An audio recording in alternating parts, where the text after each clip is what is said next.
Hello बच्चों, कैसे हैं आप बच्चों। आज हम पढ़ेंगे क्लास 10th सामाजिक अध्ययन के अंतर्गत लोकतांत्रिक राजनीति विषय का चौथा अध्याय जाति, धर्म और लैंगिक मसले। हम आपको बताएंगे बच्चों इस पाठ से संबंधित प्रश्नों के उत्तर। तो चलिए शुरू करते हैं। सबसे पहला प्रश्न है यहाँ पर आपका, जीवन के उन विभिन्न पहलुओं का जिक्र करें जिनमें भारत में स्त्रियों के साथ भेदभाव होता है या वे कमज़ोर स्थिति में होती हैं। उत्तर क्या लिखेंगे आप? उत्तर आप ठीक इस प्रकार से लिखें बच्चों। हमारे देश में आज़ादी के बाद से महिलाओं की स्थिति में कुछ सुधार हुआ है, पर वे अभी भी पुरुषों से काफ़ी पीछे हैं। हमारा समाज अभी भी पितृ प्रधान समाज है। औरतों के साथ अभी भी कई तरह के भेदभाव होते हैं। और फिर पॉइंट बनाकर लिखेंगे बच्चों। नंबर 1, महिलाओं में साक्षरता की दर अभी भी मात्र 54% है, जबकि पुरुषों में 76%। स्कूल पास करने वाली लड़कियों की एक सीमित संख्या ही उच्च शिक्षा की ओर कदम बढ़ा पाती है।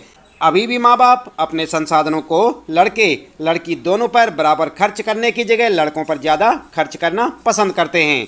ठीक है। इसके बाद दूसरा पॉइंट लिखेंगे बच्चों, साक्षरता दर कम होने के कारण ऊंची तनख्वाह वाले और ऊंचे पदों पर पहुंचने वाली महिलाओं की संख्या बहुत ही कम है। भारत में स्त्रियां पुरुषों से अधिक काम करती हैं, किंतु अक्सर उनके काम को मूल्यवान नहीं माना जाता। इसके बाद तीसरा पॉइंट आता है बच्चों, काम के हर क्षेत्र में यानी खेल कूद की दुनिया से लेकर सिनेमा के संसार तक और कल कारखानों से लेकर खेत खलिहानों तक महिलाओं को पुरुषों की तुलना में कम मजदूरी मिलती है, भले ही दोनों ने समान काम किया हो। ठीक है। अगला पॉइंट लिखेंगे बच्चों। चौथा पॉइंट है, भारत के अनेक हिस्सों में अभी भी लड़की को जन्म लेते ही मार दिया जाता है। अधिकांश परिवार लड़के की चाह रखते हैं, इस कारण लिंग अनुपात गिरकर प्रति 1000 लड़कों पर 927 लड़कियां रह गया है। इसके बाद आता है फिर आपका पांचवा पॉइंट, और यहाँ पर लिखेंगे, भारत में सार्वजनिक जीवन में खासकर राजनीति में महिलाओं की भूमिका नगण्य ही रही है। अभी भी महिलाओं को घर की चार दीवारी के भीतर रखा जाता है। महिलाओं के उत्पीड़न, शोषण और उन पर होने वाली हिंसा की खबरें हमें रोज पढ़ने को मिलती हैं। शहरी इलाके तो महिलाओं के लिए खास तौर से असुरक्षित हैं। वे अपने घरों में भी सुरक्षित नहीं हैं, क्योंकि वहाँ भी उन्हें मारपीट तथा अनेक तरह की घरेलू हिंसा झेलनी पड़ती है। आई बात समझ में? इस प्रकार से आप अपने पहले प्रश्न का उत्तर लिख सकते हैं बच्चों, साथ साथ याद भी करें। इसके बाद फिर आता है आपका दूसरा प्रश्न, और यहाँ पर पूछा है, विभिन्न तरह की सांप्रदायिक राजनीति का ब्यौरा दें और सबके साथ एक एक उदाहरण भी दें। उत्तर में लिखेंगे, सांप्रदायिकता राजनीति में अनेक रूप धारण कर सकती है। और फिर पॉइंट बना के लिखेंगे। नंबर 1, सांप्रदायिकता की सबसे आम अभिव्यक्ति रोजमर्रा के जीवन में ही दिखती है। इनमें धार्मिक पूर्वाग्रह, धार्मिक समुदायों के बारे में बनी बनाई धारणाएं और एक धर्म को दूसरे धर्म से श्रेष्ठ मानने की मान्यताएं शामिल हैं। अगला पॉइंट है नंबर 2, सांप्रदायिक भावना वाले धार्मिक समुदाय राजनीतिक प्रभुत्व स्थापित करना चाहते हैं। इसके लिए धर्म के आधार पर राजनीति दलों का गठन किया जाता है और फिर धीरे धीरे धर्म पर आधारित अलग राज्य की मांग करके देश की एकता को नुकसान पहुंचाया जाता है। जैसे भारत में अकाली दल, हिंदू महासभा आदि दल धर्म के आधार पर बनाए गए। धर्म के आधार पर सिखों की खालिस्तान की मांग इसका उदाहरण हो सकता है। इसके बाद अगला पॉइंट है बच्चों तीसरा, सांप्रदायिक आधार पर राजनीतिक दलों द्वारा धर्म और राजनीति का मिश्रण किया जाता है। राजनीतिक दलों द्वारा अधिक वोट प्राप्त करने के लिए लोगों की धार्मिक भावनाओं को भड़काया जाता है। जैसे भारत में भारतीय जनता पार्टी धर्म के नाम पर वोट हासिल करने की कोशिश करती है। बाबरी मस्जिद का मुद्दा इसका उदाहरण है। आई बात समझ में? इसके बाद चौथा पॉइंट लिखेंगे बच्चों, कई बार सांप्रदायिकता सबसे गंदा रूप लेकर संप्रदाय के आधार पर हिंसा, दंगा और नरसंहार कराती है। विभाजन के समय भारत और पाकिस्तान में भयानक सांप्रदायिक दंगे हुए थे। आज़ादी के बाद भी बड़े पैमाने पर सांप्रदायिक हिंसा हुई है।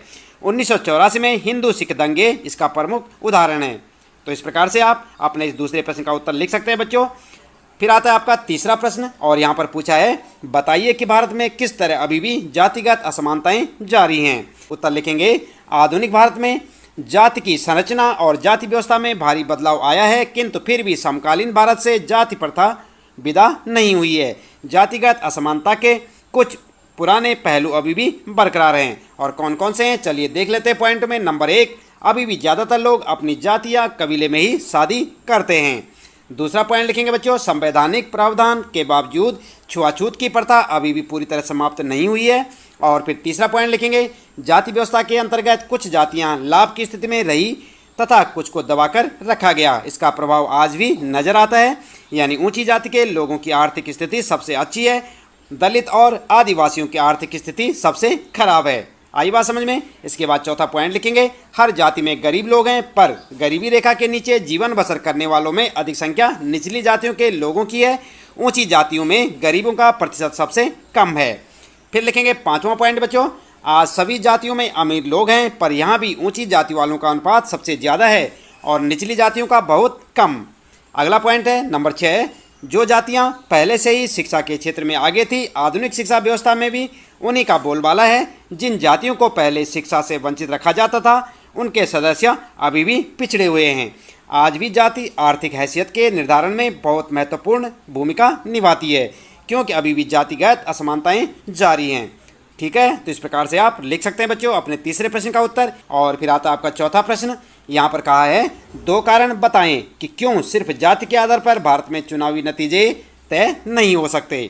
और कारण आप किस प्रकार से लिखेंगे, सबसे पहले उत्तर में लिखेंगे आप, भारत में जाति व्यवस्था भी धर्म के तरह चुनावों को प्रभावित करती है, किंतु केवल जाति के आधार पर ही चुनावी नतीजे तय नहीं हो सकते। और फिर पॉइंट बना के लिखेंगे बच्चों, नंबर 1, देश के किसी भी एक संसदीय चुनाव क्षेत्र में किसी एक जाति के लोगों का बहुमत नहीं है, इसलिए हर पार्टी और उम्मीदवार को चुनाव जीतने के लिए एक जाति और समुदाय से ज़्यादा लोगों का भरोसा हासिल करना होता है। दूसरा पॉइंट लिखेंगे, कोई भी पार्टी किसी एक जाति या समुदाय के सभी लोगों का वोट हासिल नहीं कर सकती। जब लोग किसी जाति विशेष को किसी एक पार्टी का वोट बैंक कहते हैं, तो इसका मतलब यह होता है कि उस जाति के ज़्यादातर लोग उसी पार्टी को वोट देते हैं।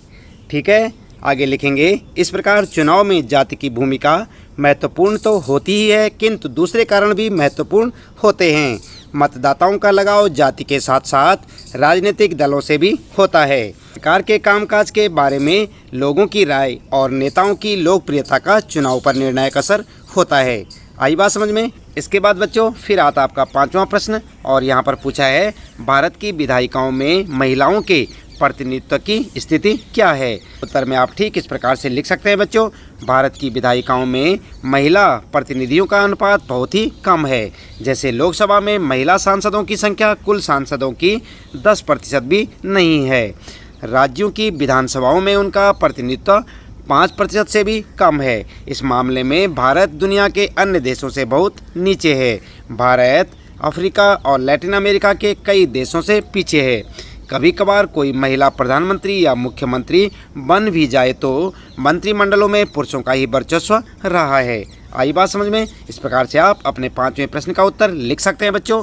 इसके बाद फिर आता आपका 6ठा प्रश्न, और यहाँ पर पूछा है, किन्हीं 2 प्रावधानों का जिक्र करें जो भारत को धर्मनिरपेक्ष देश बनाते हैं। तो उत्तर में आप लिख सकते हैं बच्चों, संविधान निर्माताओं ने सांप्रदायिकता से निपटने के लिए भारत के लिए धर्मनिरपेक्ष शासन का मॉडल चुना, और इसके लिए संविधान में महत्वपूर्ण प्रावधान किए गए।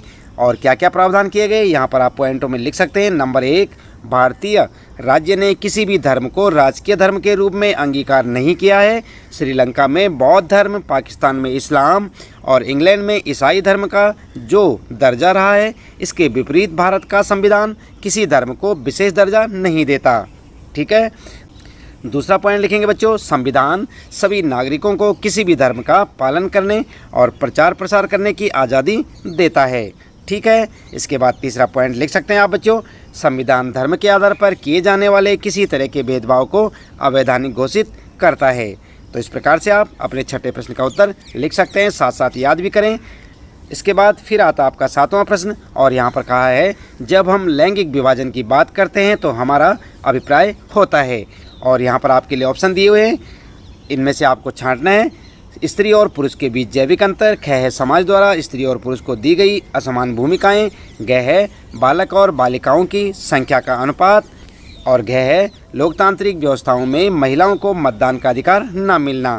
तो इनमें से आपको सही ऑप्शन चुनना है बच्चों। आप लिख सकते हैं ख वाला बिल्कुल करेक्ट ऑप्शन है, समाज द्वारा स्त्री और पुरुषों को दी गई असमान भूमिकाएं। आई बात समझ में। इस प्रकार से आप अपने प्रश्न का उत्तर लिख सकते हैं बच्चों।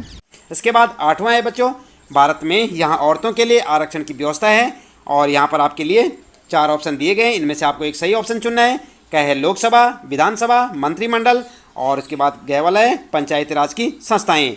तो उत्तर क्या लिखेंगे? उत्तर के लिए आप लिख सकते हैं बच्चों, घ वाला ऑप्शन आपका बिल्कुल करेक्ट है और लिखेंगे पंचायती राज की संस्थाएं। आई बात समझ में? इसके बाद फिर आता आपका 9वां प्रश्न बच्चों, और यहाँ पर पूछा है सांप्रदायिक राजनीति के अर्थ संबंधी निम्नलिखित कथनों पर गौर करें। सांप्रदायिक राजनीति इस धारणा पर आधारित है कि, और उसके बाद यहाँ पर भी 4 ऑप्शन है आपके लिए। है एक धर्म दूसरे से श्रेष्ठ है, विभिन्न धर्मों के लोग समान नागरिक के रूप में खुशी खुशी साथ रह सकते हैं। स वाला है एक धर्म के अनुयायी एक समुदाय बनाते हैं, और द है फिर एक धार्मिक समुदाय, और द है फिर एक धार्मिक समूह का प्रभुत्व बाकी सब धर्मों पर कायम करने में शासन की शक्ति का प्रयोग नहीं किया जा सकता। और फिर यहाँ पर पूछा है बच्चों, इनमें से कौन या कौन कौन सा कथन सही है? तो यहाँ पर आप क्या लिखेंगे? आप देख सकते हैं यहाँ पर क है ए ब स और द, ख है ए ब और द, ग है ए और स और घ है ब और द। तो यहाँ पर आपको चुनना है कि कौन सा सही है। यहाँ पर आप उत्तर में लिख सकते हैं बच्चों, ए और स बिल्कुल सही है। ठीक है, इसके बाद फिर आता है बच्चों आपका 10वां प्रश्न, और यहाँ पर पूछा है भारतीय संविधान के बारे में कौन सा कथन गलत है। और यहाँ पर देख सकते हैं आप, क है या धर्म के आधार पर भेदभाव की मनाही करता है। ख है यह एक धर्म को राजकीय धर्म बताता है। ग सभी लोगों को कोई भी धर्म मानने की आज़ादी देता है। और ग है किसी धार्मिक समुदाय में सभी नागरिकों को बराबरी का अधिकार देता है। तो यहाँ पर आपको चुनना है बच्चों। उत्तर में आप लिख सकते हैं ख वाला ऑप्शन बिल्कुल करेक्ट है, यह एक धर्म को राजकीय धर्म बताता है। आई बात समझ में? इसके बाद फिर आता है 11वां प्रश्न बच्चों, और इसमें यहाँ पर रिक्त स्थान दे रखा है। यहाँ पर आपको लिखना है पर आधारित सामाजिक विभाजन सिर्फ भारत में ही है। तो उत्तर में आप किस प्रकार से लिख सकते हैं? यहाँ पर आप रिक्त स्थान में जाति लिख सकते हैं। क्या लिखेंगे? जाति। उत्तर में लिखेंगे आप जाति पर आधारित सामाजिक विभाजन सिर्फ भारत में ही है, यानी कि आप जहाँ पर रिक्त स्थान दे रखा है बच्चों, यहाँ पर आप क्या लिख सकते हैं? जाति। ठीक है, इसके बाद फिर आता है आपका 12वां प्रश्न, और यहाँ पर है सूची फर्स्ट और सेकंड में मेल कराएं और नीचे दिए गए कोड के आधार पर सही जवाब खोजें। और आप देख सकते हैं यहाँ पर ये सूची बनी हुई है बच्चों, आपकी पाठ्य पुस्तक में आपको देखने को मिलेगी। इस प्रकार की एक टेबल है, और यहाँ पर सूची फर्स्ट है और यहाँ पर सूची सेकेंड। पहले में लिखा है अधिकारों और अवसरों के मामले में स्त्री और पुरुष की बराबरी मानने वाला व्यक्ति, और दूसरा है धर्म को समुदाय के मुख्य आधार मानने वाला व्यक्ति। तीसरा है जाति को समुदाय का मुख्य आधार मानने वाला व्यक्ति। चौथा है व्यक्तियों के बीच धार्मिक आस्था के आधार पर भेदभाव न करने वाला व्यक्ति। और यहाँ पर जो है सूची सेकंड में सांप्रदायिकता, नारीवाद, धर्मनिरपेक्ष और जातिवाद। अच्छी प्रकार से आप टेबल को एक बार जांच कर लें बच्चों। इसके बाद यहाँ पर आपके लिए कोड बना रखे हैं, आप इन्हें देख सकते हैं। कोड में यह सा रे गा मा, और यहाँ पर है 1 2 3 4, और यहाँ पर ख ग क घ, ख क घ ग और घ ग क ख, और यहाँ पर है माँ में ग क ख और घ। कोड में से आपको चुनना है कि सही ऑप्शन आपका कौन सा है बच्चों। तो उत्तर में आप लिख सकते हैं सही ऑप्शन है रे वाला। क्या है? रे वाला, ख क घ और ग। इस प्रकार से आपका उत्तर हो जाएगा। ठीक है, तो इसके साथ ही बच्चों इस पाठ से संबंधित प्रश्नों के उत्तर यहाँ पर समाप्त होते हैं। उम्मीद है कि आपको अच्छे से समझ आए होंगे। मिलते हैं फिर अगली वीडियो में नए पाठ के कुछ नए प्रश्न उत्तरों के साथ।